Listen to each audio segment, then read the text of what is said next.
давоми боби 22. ин касбҳо як ҳунари оддиянд. ҳар кас сидқан бикушад онро дар андак вақт аз худ карда метавонад.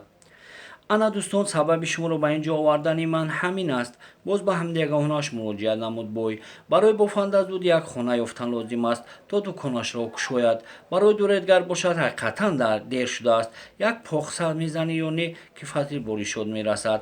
Агар ба шумо ва устоо ёдгоронро нишон дод бой таклифи писанд ояд, дар гирду атроф чӣ бисёр наёр килд дар поёни чашма як капаи кори калон хонамонанд месозем. болояшро мепӯшонем, барои мустаҳкамонаш сутунҳо мезанем, дару муру мешинонем. мешавад устухонаи чӯбтарошӣ. лекин чӣ тавре ки гуфтам, барои бофанда хонаи мустаҳкам лозим будааст, ки бомаш начакад, зеро ба расидани андак нами ресмон мекандааст. сухани бойро Зубайд тасдиқ намуд. ман аз додарам қуондиқ хоҳиш доштам, ки меҳмононашро муваққатан то расидани фасли гармои оянда барои бофандаи муҳтарами мо ҷудо менамуданд. ба қуондиқ нигоҳ кард бой. бой бобо, шумо одаме ҳастед, ки гапатонро негӯям. даст пеши бар гирифт ва аз ҷояш нимхез шуд. қуондиқ: агар ҷонамро талаб кунед, валло ки дареғ намедорам.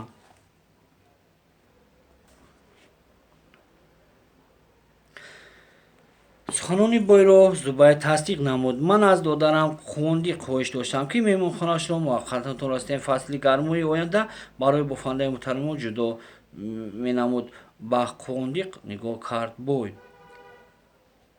бой бобо, шумо одаме ҳастед, ки гапанро негӯям. даст пеши бар гирифта аз ҷояш нимхез шуд. Қуондиқ: агар ҷонамро талаб кунед, валло ки дареғ намедорам. додарам Қуондиқ ризомандона суханашро идома дод. бой: мо шумо аз барпо шудани ҳамин деҳа ҳамсояем. боре нашудааст, ки ягон фарзанди ман ба фарзанди шумо сухани баде гуфта бошад. ҳамсоягии бародарона дорем. рафту меҳмонатонро ба дукони бофандагӣ табдил диҳем. минбаъд ҳар меҳмоне ки ояд дар меҳмонхонаи ман ҷояш мекунем. ҳарду меҳмонхона ҳамшафати якдигаранд ку. аз аввал меҳмонони мо меҳмонҳои ҳарду меҳмонхона буданд ку боз ҳамин хел монанд мегиранд, гуфт Қуондиқ. ин гапро ман барои тасаллои дилатон гуфтам. табассум кард бой. масъалаи дукони бофандагӣ ҳал шуд. бародарон, дукони дуретгарӣ чӣ кор мекунем? норинбои муҳтарам изҳор намуд мулло Абдурахмони тоҷик.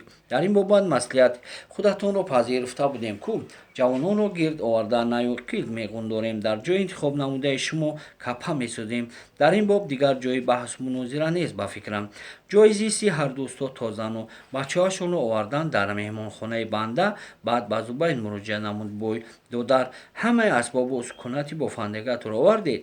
бале бой бобо, ҳамашро дар хурҷин аст, ҷавоб дод Зубайд. набошад шумо ин паго аз дер намонда ҳамроҳи туғаи дастёри ман дар ду ҷавони дигар аз пайи ободонии дуконатон мешавед.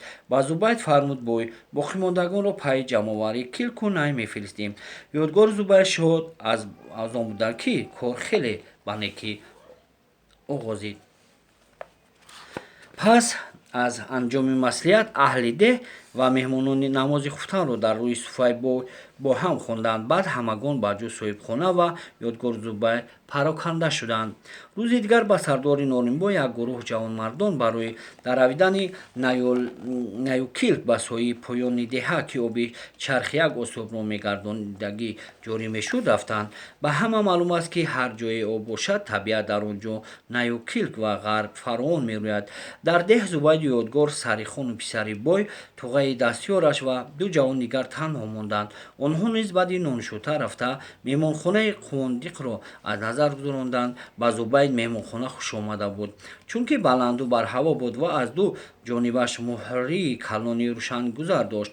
Зубайду ёдгор фармуданд онро аз палосу чизҳо холӣ кунанд. вақте меҳмонхона аз чизҳо холӣ шуд, ёдгору Зубайд Сариро назди хонда фармуданд, ки ду бел оварад. Сарихон ҳамон замон бо ду бели туркманӣ сохт ҳозир шуд. ёдгору Зубайд меҳмонхонаро бори дигар аз назар таҳқиқ гузаронданд ва ҷои чаҳчаҳои дуконро муайян намуданд. ёдгор белроҳ гирифтан ният ба кори хайр лаънат ба кори шайтон гӯён ба побел даромад. ҳа ако чаро хонаи обудро вайрон карда чуқурӣ мекобед? ҳайрон шуд сарихон. бе чуқурӣ кофтан дукон обод намешавад, додар ҷавоб дод ёдгор ва корашро давом додан гирифт. чуқуриро чӣ қадар мекобед? чуқуре ки мо мекобем 2.5 газ аз зону бояд боло бошад. онро чақчақа мегӯянд. зери пои бофанда 2 тахтача бошад ки бо рисмонҳо ғуллапайванд аст. бо як пояш тахтачаи аввалро зер карда, ғулларо аз шонааш ҷудо карда, бофанда мокро ба ҷои бофта мешудагӣ мепартояд.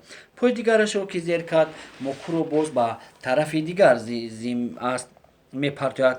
ҳар боре ки мокӯи бофандагиро партофт, бофандаро лозим аст шамшеракро ки аз болотари ҷои мокӯ рафта меомадагӣ ҷойгир аст, як бор ба тарафи худаш кашад. ана ҳамин тавр қарбос бофта шудан мегирад.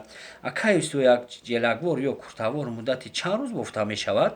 дам ба дам завқи сарӣ меомад. инро дукон мегӯяд, додарам, хандид ёдгор. агар кор соз ояду худо барор диҳад, ҳамин зубайди мо дар як рӯз 3-4 ҷелаквор ва ба қавли бофандагон 3-4 матоъ мебофад. нақс будааст ку?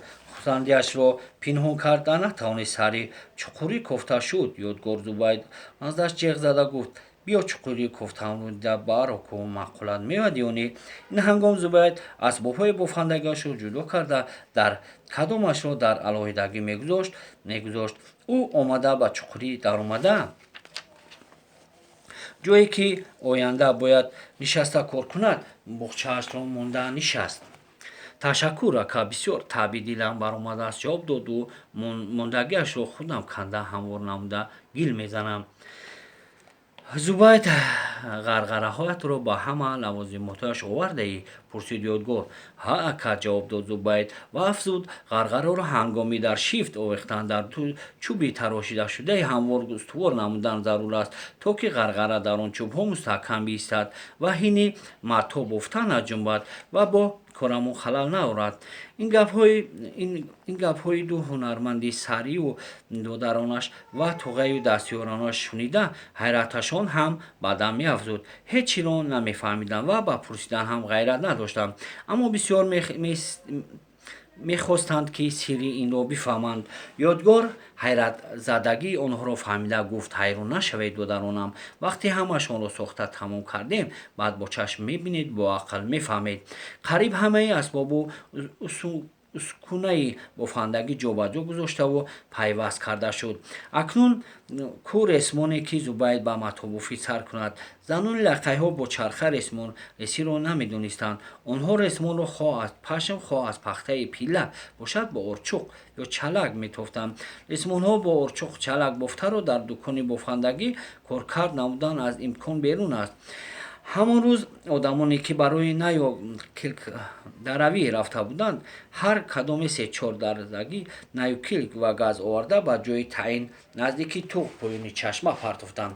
норимбой бо 2 ҷавонмард фармуд, ки ин килку наю газ, яъне масолеҳи сохтмониро то пагоҳ аз молу пода нигаҳбонӣ намоянд. ҳама ҳашарчиён бо ақли закувати савдорашон ҳастан хонданд, чунки дар деҳа ҳамин хами туғ моли калону майда ниҳоят бисёр буд.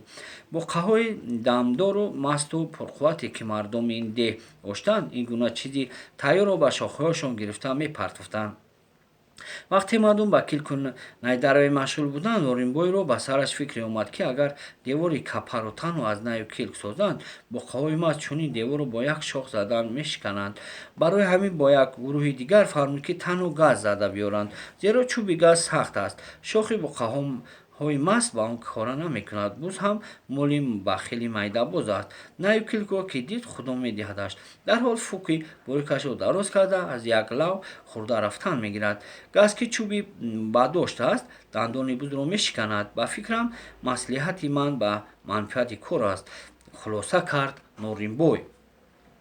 рӯзи сеюм бо фармони Норимбой ҳама мардум бо белу каланду зоғнул дар чашмаи туғи поён ҷамъ оданд.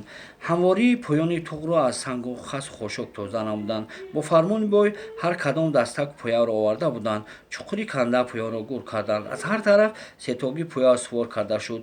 болои душохагии пояҳо равқҳои рости мустаҳкам низ гузоштанд. таҳти назорати устои калон устой ёдгор дар байни ду поя баланд ҳам аз ин тараф ва он тарафи муқобил дар замин мустаҳкам куфта шуд.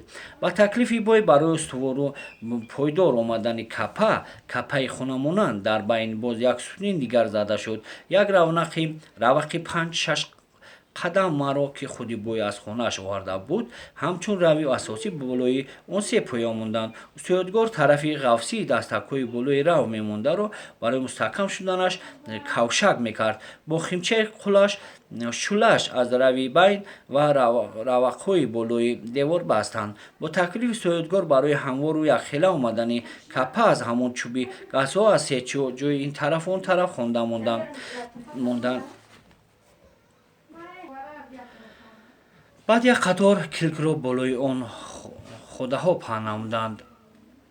баъд як қатор килкро болои он ходаҳо паҳн намуданд. Аз рӯяш най гузоштанд ба хотире ки ба ҳар гуна шамолу тӯфон тоб оварда капа. Дидед бародарон, кори дастҷамъӣ чӣ қадар бобарор аст. Ба ҳамагон муроҷиат намуд Норимбой. Акнун ҳаматон хонаатон рафта вузӯ бигиред, ба пӯшокҳои намозиятон хонаи ман биёед. хӯрок фармудам. Намози пешинро бо пешдарои домулоамон мулло Абдураҳмони тоҷикро ба назар дошт. Мехонему пас он сари як пиёла чой андешаҳои ояндамонро баён месозем. Бо мо бошед.